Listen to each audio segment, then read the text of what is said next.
Welcome back to the my channel again. और आज लेकर आया हूँ प्रोनाउन से रिलेटेड वीडियो। जैसे कि हमने थर्ड पार्ट में देखे थे, थर्ड पार्ट का फर्स्ट जिसमें मैंने समझाया था वर्ब बी के प्रॉपर यूज, वर्ब बी के यूजेस भी मैंने समझाया था, और वर्ब बी के कितने फॉर्म होते हैं वो भी मैंने समझाया था। और आपने जिन्होंने भी देखा होगा उनको अच्छी तरह से समझ में आई होंगी, मुझे उम्मीद है। और उससे यह वीडियो आगे की होगी। क्लियर है? तो हम उसी पर डिस्कस करने जा रहे हैं।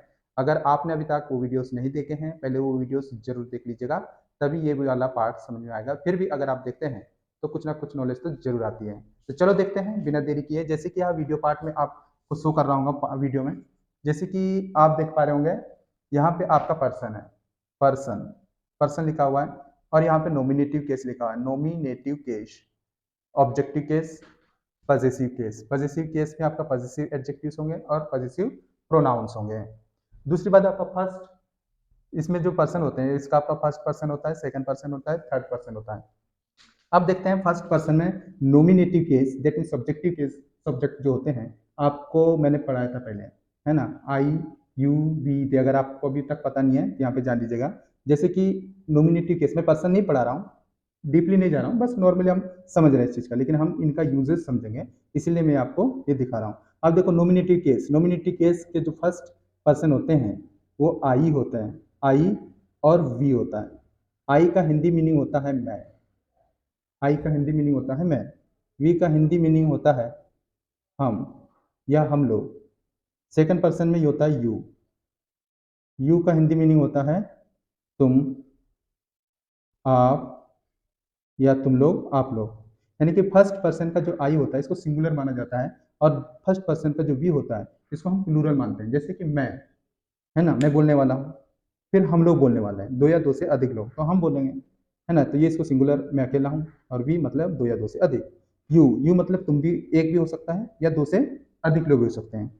तुम एक है तो तुम यू बोलेंगे, और दो या दो से अधिक है तो तुम मतलब तुम लोग, ये होता है। अब objective case, objective case I का क्या हो जाता है, आई, आई दैट मीन्स मैं, वी दैट मीन्स हम। इसका ऑब्जेक्टिव केस हो जाता है, आई का हो जाता है मी, आई का क्या हो जाता है, मी। समझने का ध्यान, कोशिश कीजिएगा। वी मतलब होता है अस, इसका हिंदी मीनिंग में मैं समझाऊंगा। अब देखो यू, यू मतलब क्या होता है, इसका ऑब्जेक्टिव केस भी यू ही होता है। अब थर्ड पर्सन में देखते हैं, थर्ड पर्सन में कहते हैं दे, थर्ड पर्सन दे। और इसके जो थर्ड पर्सन में होते हैं वो ही होता है, शी होता है, या किसी एक व्यक्ति का नाम, या इट इंट्रोडक्टरी सब्जेक्ट होता है, वो भी आपका थर्ड पर्सन में आता है। उसको मैंने मेंशन नहीं किया है। नॉर्मली हम इनके यूजेस पहले समझेंगे, फिर आगे उनके बारे में भी विशेष रूप से जानेंगे। अब देखो मी, मी, अस, यू, दे का हो जाएगा देम। ये बेसिक इंफॉर्मेशन है इंग्लिश के, ठीक है। और कंफ्यूजन वर्ड्स भी हैं, अधिकतर याद नहीं होते हैं, लेकिन फिर भी याद करने की कोशिश कीजिए। देखो ही का हो जाता है हिम, शी का हो जाता है हर। क्लियर है? अब हम जाते हैं पजेसिव एडजेक्टिव की तरफ। पजेसिव एडजेक्टिव, मी का हो जाता है माई, अस का हो जाता है आर, यू का हो जाता है योर, देम का हो जाता है जैसे देयर, और ही का हो जाता है हिज, हर का हो जाता है हर्ष, हर्ष। क्लियर है? हर्ष, हर, सॉरी यहाँ हर्ष नहीं होगा, हर होगा। अब यहाँ पे देखते हैं आगे, माई का हो जाता है, यहाँ पे देखिए माई, देट मीन्स यहाँ पे माई, अगर हम नाउन लगा देते हैं यहाँ पे, नाउन, ये पार्ट अलग है, यहाँ पे प्लस समझो, प्लस नाउन, तो बराबर से क्या हो जाएगा, माइन। यहाँ भी समझो कि यहाँ पे भी नाउन लगा है, तो बराबर से हो जाएगा आर्स। यहाँ भी मैंने नाउन लगाया तो बराबर से हो जाएगा यार्स। यहाँ भी मैंने नाउन लगाया तो बराबर से क्या हो जाएगा, देयर्स। यहाँ भी मैंने नाउन लगाया तो बराबर से इसका हिजी रहता है, और यहाँ भी मैंने नाउन लगाया तो बराबर से हो जाएगा हर्ष। ठीक है, बहुत ही बेसिक कॉन्सेप्ट है, लेकिन समझना है इस चीज को बारीकी से। अब हमको पता चल गया कि यू मतलब तुम या आप होता है, दे मतलब होता है वे लोग। दे मतलब क्या होता है, जिनको नहीं याद है वो भी इनके बारे में जान ले। दे मतलब होता है वे लोग, वे। ही मतलब होता है वह, किसके लिए, लड़के के लिए, यहाँ पे लिख दिया हूँ लड़का। शी मतलब होता है ये भी मतलब होता है वह, लेकिन किसके लिए? लड़की, लड़कियों के लिए यूज होगा। अब ध्यान देना, इसका दो मीनिंग निकलता है। एक होता है मुझे, एक होता है मुझे। वो कैसे होता है? अगर विदाउट, विथ, ध्यान देना, विथ विथ विथ मतलब हिंदी, विथ का हिंदी क्या होता है? के साथ, के साथ। अगर विथ के बाद मी आ जाए, विथ के बाद मी आ जाए, ध्यान देना, विथ के बाद मी आ जाए तो इसका हिंदी मीनिंग होगा मेरे, मेरे, है ना, मेरे। देखो ध्यान देना, वह मेरे साथ दिल्ली में है, वह मेरे साथ दिल्ली में है, तो क्या बोलेंगे? He is in Delhi with मी। तो मी पीछे की ओर आ रहा है, वहां दिल्ली में मेरे साथ है, he is in Delhi with मी। दूसरा, ये जो माई वर्ड है, इसके बारे में बात नहीं कर रहा हूँ, इसके बारे में बाद में डिस्कस करेंगे। माई, तो माई का हिंदी मीनिंग भी होगा मेरे। क्लियर है साइन? Just you can get the sense as well. Okay, me, मेरे, विथ प्रीपोजिशन है। अगर यही मी प्रीपोजिशन के साथ आ जाए तो उसका हिंदी मीनिंग होता है मेरे। लेकिन अगर टेंस में हम बात करें, जैसे वह मुझे मारता है, तो इसी का हिंदी मीनिंग हो जाता है मी, यानी कि मुझे। अब देखो, तुम मेरे साथ दिल्ली में हो, तो कैसे हिंदी मीनिंग इंग्लिश होगा? You are in Delhi with me, है ना, you are in Delhi with me. अब देखो, विथ के साथ में यही मी लगा है, तो उसका हिंदी मीनिंग क्या हो रहा है? मेरे। लेकिन विथ नहीं है, अब विथ नहीं है, वह मुझे मारता है, वह मुझे मारता है। हालांकि मैं भी रिसीवर हूं, है ना, इसमें भी, लेकिन इसका हिंदी मीनिंग क्या हो जाएगा? मुझे, है ना। तो देखो, he beats me, that means without with के साथ, यानी विथ के साथ ये नहीं है, इसका हिंदी मीनिंग हो जाएगा मुझे। लेकिन वह मेरे साथ दिल्ली में, तो इसका हिंदी मीनिंग हो जाएगा मेरे। कंफ्यूजन होते हैं, ठीक है। अब यहाँ पे देखो, अस, वह हमारे साथ दिल्ली में है, इनको याद कर लेना, हमारे, हमारे, ठीक है। और वह हमें मारता है, वह हमारे साथ दिल्ली में है, तो he is in Delhi with मी। वह हमें मारता है, ही बीट्स अस, है ना। और इसका भी हिंदी मीनिंग वही होता है, हमारे पिताजी। देखो, हमारे पिताजी ना, है ना, आ रहा है ना, हमारे भाई, हमारे भाई, ठीक है। तो अवर ब्रदर, अवर फादर, है ना। देट मीन्स इसका हिंदी मीनिंग भी यही होगा। अस का हिंदी मीनिंग अगर विथ के साथ है अस, तो इसका हिंदी मीनिंग हो जाएगा हमारे। लेकिन अगर देखो, और इसका हिंदी मीनिंग भी यही होता है, लेकिन अगर यही अस विदाउट विथ के साथ यूज हो रहा है टेंस के अनुसार, तो वह उसका हिंदी मीनिंग हो जाता है हमें। वह हमें मारता है, ही बीट्स अस। समझ में आ रहा है? अब यहाँ पे देखो, वह तुम्हारे साथ दिल्ली में है, वह तुम्हारे साथ दिल्ली में है, तो तुम्हारे का तो यानी कि इंग्लिश यूर होना चाहिए। लेकिन क्या होगा? अगर विथ के साथ यही यू आएगा, तो उसका हिंदी मीनिंग भी हो जाएगा तुम्हारे। ठीक है, बेसिक कॉन्सेप्ट है, लेकिन याद नहीं रहता है, क्योंकि इंग्लिश है, इंडिया में ज़्यादा बोलते नहीं, हमें इन्वायरमेंट नहीं मिलता, जिसके कारण से हम भूल जाते हैं। याद होते हुए भी हम लोग फिर नहीं बोल पाते हैं, तो इनको बार बार रिकेप करते रहिएगा। अब इसका हिंदी मीनिंग क्या होगा? हमारे, तुम्हारे, है ना। अगर विथ के साथ यू है, तो इसका हिंदी मीनिंग भी तुम्हारे होगा। जैसे मैं तुम्हारे साथ दिल्ली में हूँ, तो I am in Delhi with you. तुम्हारे साथ बोला ना, मैं तुम्हारे साथ दिल्ली में हूँ। देखो, तो तुम्हारे का इंग्लिश क्या लगा रहा हूँ? You, with you. लेकिन मैं बोलता हूँ तुम्हारे भाई, तुम्हारे पिताजी स्कूल जाते हैं, तो यूर फादर आया कि नहीं आया? तो इसका हिंदी मीनिंग भी तुम्हारे हुआ। अब देखो इसका हिंदी मीनिंग, और तुम्हें, वह तुम्हें मारता है, ही बिट्स यू। दूसरा, ये अकेला है तो तुम्हें हो गया। देखो, वह उन्हें मारता है, वह उन्हें मारता है, तो उन्हें, तो उसका तो यही होगा, उनको, उन्हें। अब दूसरा, देखो, वह उनके साथ दिल्ली में, वह उनके साथ दिल्ली में, विद के साथ लग रहा है, तो उसका हिंदी मीनिंग हो जाएगा उनके। और इसका भी हिंदी मीनिंग यही है, देयर फादर, है ना। अब इन दोनों का हिंदी सेंस, या वह होता है, वह, या ये भी वह लड़की के लिए होता है। तो इसका हिंदी मीनिंग अगर मैं बोलूँ कि मैं उसके साथ दिल्ली में हूँ, तो उसके साथ, तो उसके, इसका एक हिंदी मीनिंग क्या निकलता है? उसके साथ। अगर उसके साथ लड़की होगा, तो मैं हर बोलूंगा, है ना, I am in Delhi with हर। अगर लड़का होता, I am in Delhi with him, तो उसके आया। लेकिन अगर मैं बोलूंगा दूसरा, वहां उसे मारता है, तो ही बीट्स हिम, उसे, आ रहा है, उसे, उसे, उसको, वह उसको मारता है। तो वह लड़का, लड़की होंगी तो हर का यूज करेंगे, और लड़का होगा तो हिम का यूज करेंगे। लेकिन अगर यही हर हिम विद के साथ होगा, तो उसके हो जाएगा। और इसका हिंदी मीनिंग भी यही होता है। क्लियर है? इतना तो समझ में आ गया होगा। अब देखो, माय, मतलब इसका भी हिंदी मीनिंग यही होगा। इन दोनों का हिंदी मीनिंग हमें समझ में आ गया। अब हम चलते हैं, noun plus my plus noun verb से माइन होता है, और प्लस नाउन बराबर से आर्स होता है, योर प्लस नाउन बराबर से योर्स होता है, देयर प्लस नाउन बराबर से देयर्स होता है, हिज प्लस नाउन बराबर से हिज ही रहेगा, हर प्लस नाउन बराबर से नाउन बराबर से हर्स होता है। अब इनका यूज कहाँ करेंगे, इनका यूज कैसे करेंगे, मैंने कुछ कुछ एग्जांपल्स भी दिया था जिसके माध्यम से समझ में आया होगा कहाँ पे कैसे यूज होता है, इसके बारे में भी हम चर्चा करेंगे, लेकिन फिलहाल हम इनके बारे में जानेंगे। जैसे कि पिछले वीडियो लेक्चर में हमने दिस दैट का यूज तो नहीं पढ़ा था, लेकिन यहाँ पे कोशिश करेंगे। जैसे कि दिस और दैट, ठीक है, ये दिस और दैट, दिस मतलब क्या होता है यह, दैट मतलब क्या होता है वह।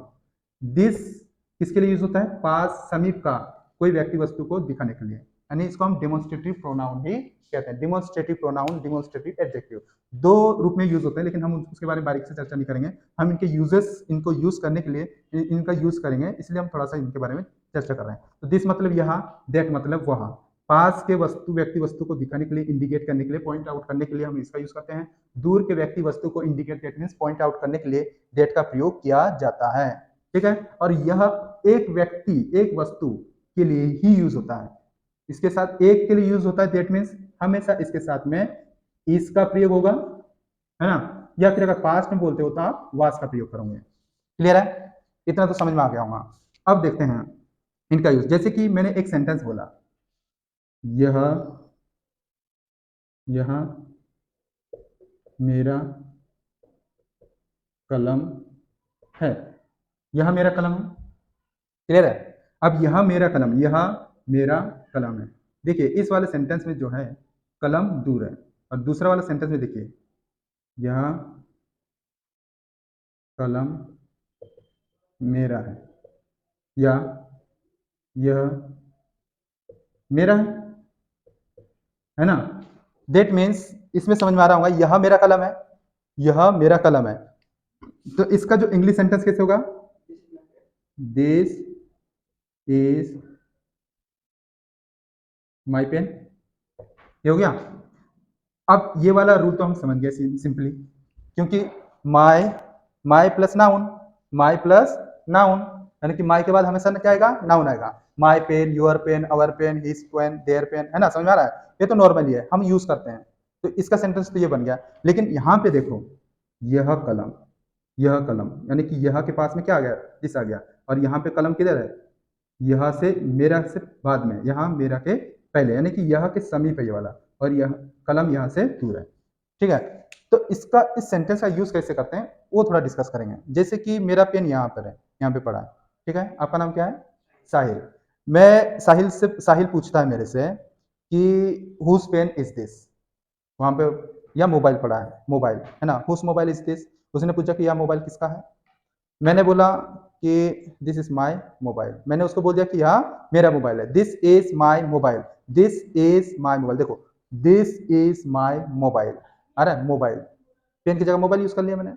इवन आफ्टर वो साहिल क्या करता है कि उसको उठाने का कोशिश कर रहा है, क्लियर है, उठाने का कोशिश कर रहा है, क्योंकि मैंने उसके माइंड में डाल दिया कि यहाँ मेरा मोबाइल है, मैंने तो बता दिया। इवन आफ्टर वो उठाने की कोशिश कर रहा है, तो मैं फोर्सली मुझे बोलना पड़ेगा ना कि this mobile belongs to me, या मोबाइल मेरा है, या दिस इज माइन, या दिस मोबाइल इज माइन। अगर हम इस यह वाले सेंटेंस को हम नॉर्मली बनाने की कोशिश करें इसको, तो कैसे बनेगा, दिस मोबाइल इज माइन, या फिर क्योंकि ग्रामेटिकली इनकरेक्ट माना जाता है, अगर आप माइन का यूज कर रहे हो तो हमें नाउन नहीं लगाना होता है, क्योंकि इसका यूज ही समझ में आ रहा है, माई प्लस नाउन, यानी कि इसमें नाउन इंक्लूड है, यहाँ पे नाउन मिश्रित है, तभी ये माइन हुआ।